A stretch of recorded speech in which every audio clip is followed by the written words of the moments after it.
you like that? What a game by Kirk Cousins and the Atlanta Falcons, and yes, the Tampa Bay Buccaneers in a losing effort on Thursday Night Football. I'm Harrison Graham. Welcome into Verts, an NFL and college football YouTube show. Be sure to subscribe because we react to big games like this, and it doesn't get much better than that on Thursday Night Football. Over the years, these Thursday games have not been great. They've often been sloppy. At times, they've been unwatchable.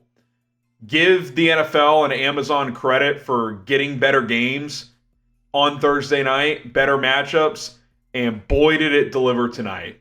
Falcons win in overtime, 36-30, in a back-and-forth affair that really Tampa, I don't want to say controlled, but led most of the night.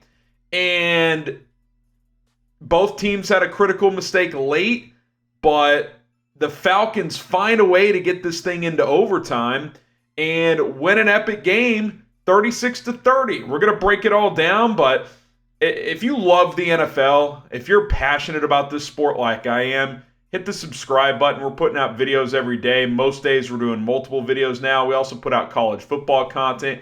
It is free. I want to continue to do more and more content, whether I'm in the studio or at home. We want to bring you videos all the time, my instant reaction to these big games, plus the latest news, rumors, trade buzz, and a whole lot more. So subscribe and turn on notifications. And let me know who your favorite NFL team is down in the comments section. All right, let's kind of set the stage here. I want to go back to 30-27 Buccaneers. The Falcons are driving, and Darnell Mooney has a critical drop on third down. Hit him right in the hands. Ball was out before he was out of his break. And right as he turned, it was on him, and he just couldn't squeeze it. Just missed it. He probably would have scored. It was one of those where he had enough separation on the comeback, kind of the inside comeback route, if you will. If he catches that and pivots, he probably turns the corner and scores. At minimum, he's inside the 20. And he drops that, and then the Falcons have a field goal blocked. So the Bucs then come back, have a chance to win it, and then Bucky Irving fumbles. So both teams make a big mistake. Buccaneers aren't able to ice it because of that. Falcons have a couple of negative plays, decide to go for it on 4th and 16 right after the 2-minute warning. Did have all 3 timeouts, so the thinking was, okay, even if we don't get this, we can kick the field goal. Kirk has to force one, gets picked off by Levante David. But then the Bucs have like 3 negative plays, and instead of kicking a field goal to go up 6, they punt the ball, and they punt it out of the end zone.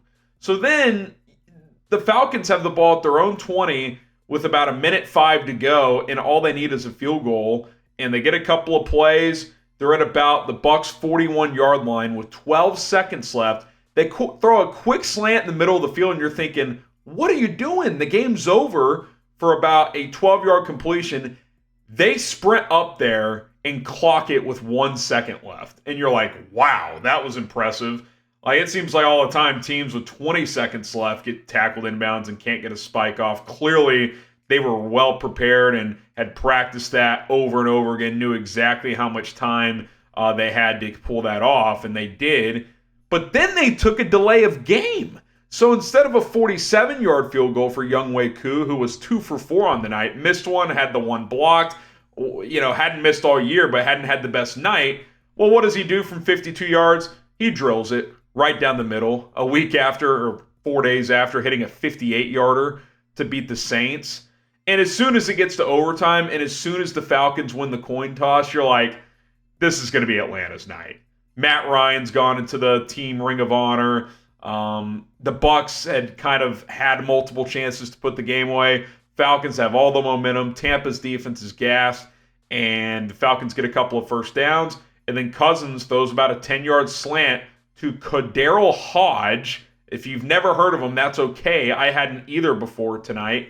5-year vet at a Prairie View A&M, 29 years old, takes a slant 45 yards to the crib for a touchdown. Falcons win. Second career touchdown of this guy's career. I mean, this game had everybody. Unsung hero.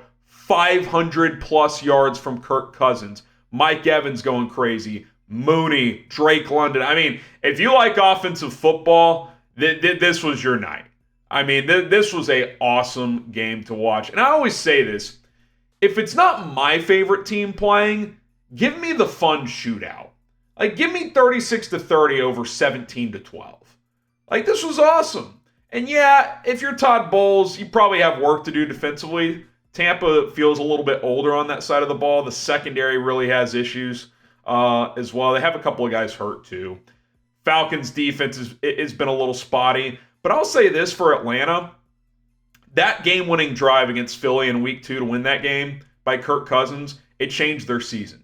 And some would argue it saved their season because they were staring 0-2 down the barrel going into Kansas City in Week 3, which they ultimately lost.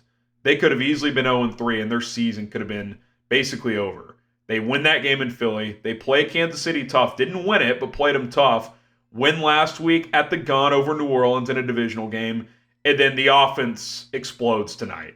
You could it felt like that drive really got Cousins. It's like, okay, he's back. Off the Achilles, new offense. That drive seemed to jumpstart things. And you could argue this is the best game of his career. 500 yards in prime time. And he has changed the narrative on primetime Kirk Cousins. He has won a lot of primetime games the last few years. And he has played well in a lot of these games in recent years. Give him credit. He's an old school throwback pocket guy. He can't move that well, but you give him time to throw, and Atlanta's got a good offensive line, he will pick you apart. And that is exactly what he did tonight.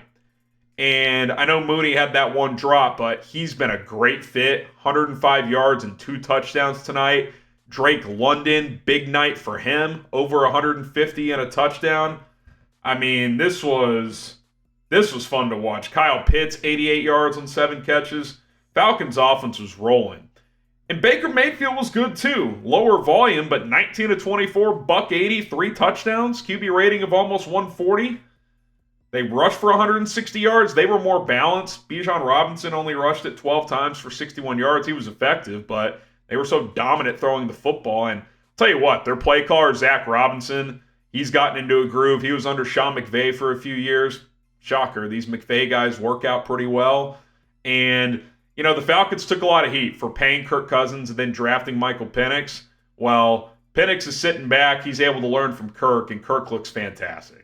He really, really does. And this NFC South is fun, man. You got 3 really fun teams. These 2 teams with quarterbacks that are playing really well, and they have defensive head coaches, so even if they're not as talented on that side, Bowles and Raheem Morris, they're gonna be okay. These defenses will be fine, and maybe not great, but fine. And then you got the Saints, who've lost the last couple, but they took Atlanta to the wire last week. I mean, 3-2, Saints 2-2. Carolina sucks, but the top 3 are pretty damn fun, man. And this is just an awesome game. It really was. It was. I had Tampa money line. Who cares? Like, you watch that game, you're going back and forth. I mean, when Koo gets up there, you're like, man, get this to overtime. This game deserves overtime. Now, I will say this. I understand why the NFL doesn't do the guaranteed both possessions in a regular season game. You're trying to minimize the amount of snaps these guys are playing, but gosh, as a fan, wouldn't you have loved Baker and the Bucs to get the ball back and get an opportunity there? That's kind of unfortunate because that game deserved to be extended. You know what I'm saying? Like in the playoffs, they would have gotten a shot there. And it's unfortunate that wasn't the case here, but they had their chances. The Irving fumble just can't happen. When you pick off Cousins and you're in field goal range after the pick, you can't lose 14 yards and have to punt. At minimum, you have to go up 6 there. That just can't happen. So they're kicking themselves tonight. But Kirk Cousins, man, you know, I'm not saying the guy's going to the Hall of Fame. I'm not saying I think he can win a Super Bowl, but I think he's changed the narrative around him, his career to an extent. Like, he's not the guy he's not an empty stats guy. He can win big games, at least in the regular season. We'll see if Atlanta can make the playoffs and he can win some playoff games, but I'll tell you what, that's a team I wouldn't want to play in the playoffs. With those weapons, with Kirk, especially if it's in ideal conditions. Now, they have to go to a cold weather place. I'd take my chances because Kirk doesn't move well and he doesn't have the strongest arm. But you get him indoors or in warm weather, he can pick you apart, man. He can really, really do some great things. And these two teams, they both this felt like a playoff game tonight. It really did. This felt like a wild card game. Like, neither team's great, but both are really good. Both have really good quarterbacks, really good offenses, playmakers everywhere. You got Godwin and Evans on one side, Mooney and London on the other side, Cousins, Baker. It's fun. It's like a Big 12 game. It really was. So I was entertained tonight. And at the end of the day, in these standalone primetime games, that's all you want. Be a close game in the fourth quarter. And ideally, not an ugly close game, like I said, not one of these defensive. I'm fine with defensive battles, but a lot of the time it's like, okay, these offenses, they're just not very good. Tonight, these offenses were excellent. Absolutely excellent. Executing, making throws. Kirk Cousins throws the second touchdown to Mooney. It's a 4th and 4. He hits them. So, yeah, it was awesome, man. Congrats to Matt Ryan for getting into the Falcons Ring of Honor. We'll see. I'll be curious to see if he gets into the Hall of Fame. I bet he does in a few years. He's not eligible for a couple years, but has an MVP, played for a Super Bowl. Obviously, we know what happened when he played for it, 28-3. But tonight was about Kirk Cousins. Tonight was about Kirk Cousins, who his game is pretty similar to Matt Ryan's, right? Doesn't move that well, doesn't have the strongest arm, but he can throw with anticipation. He's accurate, quick decision maker. You keep him clean in the pocket, he can play like a top 10 guy. So kudos to him. And KhaDarel Hodge, Prairie View A&M, bouncing around practice squads, sticking it out. Game-winning touchdown. It's pretty awesome, man.